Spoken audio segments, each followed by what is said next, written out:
Vous croyez que tous les contrats d'assurance sont les mêmes? On vous dit de signer en bas et puis c'est tout. Vous avez un tout risque en automobile, c'est le tout risque le même pour tout le monde. Vous avez un crédit immobilier avec une assurance de prêt dessus et vous vous dites que de toute façon les garanties sont les mêmes pour vous que pour votre co-emprunteur si vous êtes deux.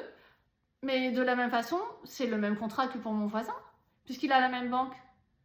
Détrompez-vous. Vraiment, pourquoi je fais toutes ces vidéos? Souvent, là, on m'a dit ce matin qu'on a l'impression que je crie contre les personnes parce qu'ils ne veulent pas comprendre certaines choses. Donc non, ce n'est pas ça. Je suis peut-être trop à cœur sur mon métier, mais parce que il faut que vous compreniez qu'il y a un réel impact pour vous. L'impact, il est financier, puisque financièrement, on est là normalement pour indemniser quelque chose qu'on n'est pas capable de payer tout seul. Ne pas avoir une assurance, je dirais, en tout risque, en automobile, c'est un choix. Si tu te fais rentrer dedans ou si effectivement tu as un prix de glace, ça va te coûter le prix du pare-brise. Ça peut être cher, hein. Un pare-brise, on le voit, c'est 1500, 2000 euros, quelque chose comme ça. Donc oui, c'est important. Mais bon, peut-être qu'on est capable de le payer ça. On fera des heures sup, on se débrouillera, on s'arrangera avec le garage à payer en plusieurs fois. En revanche, s'il s'agit de moi, s'il s'agit de mon arrêt maladie, s'il s'agit d'une invalidité, ou pire, si je venais à disparaître, qu'est-ce que je laisse aux autres? Qu'est-ce qu'il va m'arriver si en arrêt maladie, je ne suis plus capable de travailler et que j'ai une perte de salaire? Ou même si j'en ai pas, si je suis obligée de prendre quelqu'un pour, si je suis alitée, je vais avoir besoin de quelqu'un pour faire mes courses, pour sortir mon animal domestique si j'en ai un, pour m'occuper des enfants et les emmener au sport si j'en ai. Bref, tout ça, ça a un coût. Bien sûr qu'on est entouré, bien sûr qu'on a des copains qui peuvent nous aider potentiellement si vraiment il arrive quelque chose de grave. Mais ça dure qu'un temps. Donc pourquoi ne pas faire attention à vos garanties d'assurance? Car je peux vous assurer une chose, c'est qu'aucun contrat n'indemnise de la même façon.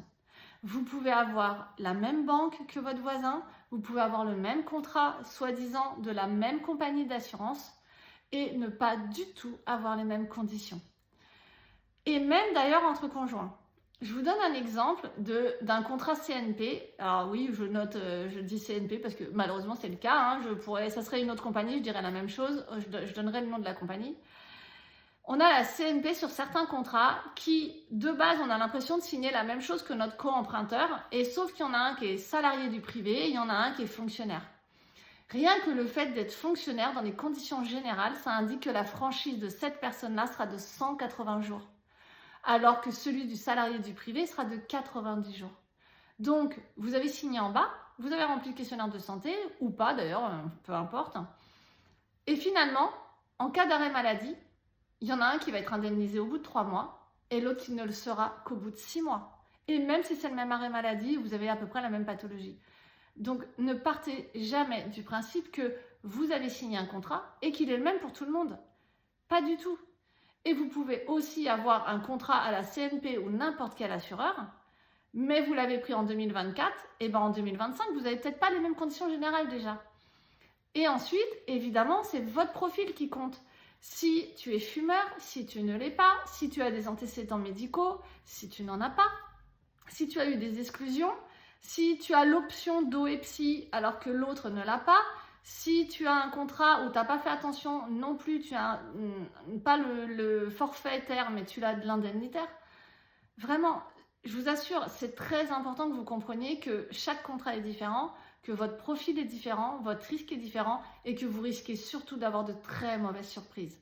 L'assurance, ils vont appliquer strictement ce qui aura indiqué dans votre contrat, donc dans vos conditions particulières à vous et dans les conditions générales s'il n'y a rien de particulier vous concernant. Et attention aux garanties. Il y a des banques qui ne demandent pas par exemple l'invalidité permanente partielle, ce n'est pas du tout une obligation d'avoir cette garantie. Il y en a d'autres où le dos et le psy peuvent être garantis avec une obligation d'être hospitalisé pendant un certain nombre de jours. Ça ne vous empêchera pas d'avoir votre prêt immobilier. En revanche, s'il se passe quelque chose, là, ça va être très compliqué en termes de sinistralité. Et l'indemnisation ne sera pas là. Donc, si tu n'es pas hospitalisé alors que malheureusement tu es en plein burn-out, eh bien, tu ne seras pas indemnisé sur ton arrêt maladie. Et là, oui, vous pourrez dire que l'assureur, il est là que quand il faut payer nos primes d'assurance, mais qu'il n'est plus là quand on a besoin de lui. Et malheureusement, c'est de l'application bête et méchante de choses. D'une, souvent je le sais qu'on ne vous explique pas. Et deux, peut-être aussi que vous avez signé, mais même si on vous a expliqué, vous n'avez pas forcément compris totalement l'impact de ce que ça pouvait donner. Il faut vous donner des exemples. C'est ce que je fais moi sur mes vidéos. J'essaye de vous alerter et de vous donner un maximum d'informations avec le maximum d'exemples, le plus visuel possible quand on parle, pour que vous compreniez la différence, l'impact que ça peut avoir. Et il y a vraiment beaucoup de choses à savoir sur ce contrat. Ce n'est pas un contrat simple, ce n'est pas un contrat où on se dit bon, de toute façon, je veux mon prêt et on m'a dit de signer celui-là, donc c'est la banque, elle veut que mon bien. Oui, peut-être, mais malheureusement, le contrat d'assurance sera applicable bête et méchant. Donc, il faudra vraiment regarder vos clauses. Là, j'ai encore eu un dossier où c'est la caisse d'épargne pour le coup, où elle est en dégressif, c'est-à-dire qu'on paye toute l'assurance tout de suite, c'est vraiment très très cher par mois. Et les garanties, il n'y a pas d'invalidité permanente partielle, il n'y a pas le dos et le psy en option, donc ça veut dire que tout simplement, ils vont se retrouver avec une condition d'hospitalisation, c'est bien coché dans la fiche standardisée que c'est avec condition d'hospitalisation, et ce n'est pas en forfaitaire, c'est bien en indemnitaire. Donc vraiment, ce contrat-là, il est cher déjà, et ensuite, il n'est pas bon. Et en plus, la personne a une profession à risque. Donc honnêtement, il faut que vous compreniez que si on ne vous pose pas de questions, ça peut être compliqué parce qu'on ne va pas connaître votre risque. Si on ne s'intéresse pas plus au fait que savoir il te reste combien à payer, sur combien de temps, et je te fais un devis et je t'envoie le devis, on n'est pas bon non plus. Il faut que vous vous intéressiez aussi aux garanties, qu'il y ait un conseil et qu'on ne vous dise pas un petit mail tout simple en disant voilà, 6 juin le tarif et si tu veux souscrire, clique sur le lien et signe en 5 minutes. Non. Comprenez que là, si on reprend l'histoire du pare-brise, même si vous avez 1 500 €, vous finirez par les payer. En revanche, s'il s'agit de votre mensualité de prêt et que celle-ci, elle soit à 600, 1000, 2000, 5000 par mois, et si ce n'est pas pris en charge alors que vous êtes en arrêt maladie, financièrement, ce sera vraiment trop compliqué. Il faut vraiment que vous compreniez qu'une assurance, elle est là pour vraiment payer ce qu'on n'est pas capable de payer. C'est ça, en fait, une assurance. Comme une mutuelle. Une mutuelle, concrètement, aujourd'hui, de se faire hospitaliser, même pour une appendicite, de rester 2 jours ou 3 jours en hospitalisation, une chambre particulière si on en veut une, etc. Ça coûte énormément d'argent. Vraiment. Donc oui, on paye des mutuelles, oui, elles sont de plus en plus chères, oui, il y a des augmentations et surtout que la sécurité sociale rembourse de moins en moins, mais le souci, il va être là. Donc c'est surtout, je prends une mutuelle pour pouvoir me faire soigner et ne pas avoir un reste à charge tellement important que je devrais presque prendre un deuxième boulot pour payer mes frais de santé.